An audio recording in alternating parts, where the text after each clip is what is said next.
hvernig lærir maður töfrabrögð? Fer maður á netið eða leitar maður til sér eldri manna eða hvernig það? Sko, ég hef verið í miklu sambandi við töframenn í Reykjavík, á Reykjavíkursvæðinu og þeir hafa hjálpað mér rosalega mikið.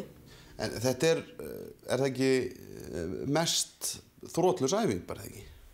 Jú, þetta er bara æfing og það geta allir á þessu að vissu marki, svo er það bara ástríðan og já. Ég er með póka. Og ertu nokkuð með seðil á þér? Peningaseðil? Já. Eitthvað sérstakann eða? Ertu með 20-skall, Kjarval, hann hefur virkað best. Það á engin svoleiðis, ég er bara með þennan vilja. Þú með þennan? Heppinn að ég skulle vera með þennan. Allt í lagi. Máttu setja hún ofan í fyrir mig.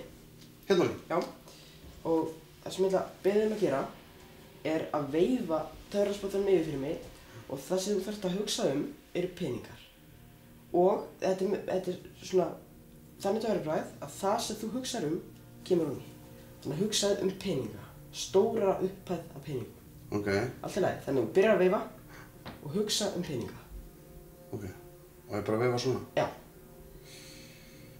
Stíft peninga. Ekkert mál. Peninga? Já. Þú verður að vera viss í það? Já. Ok. Heyrðu, ok, stopp. Svo mútu taka hérna upp úr pókanum. What the fuck? Helgi!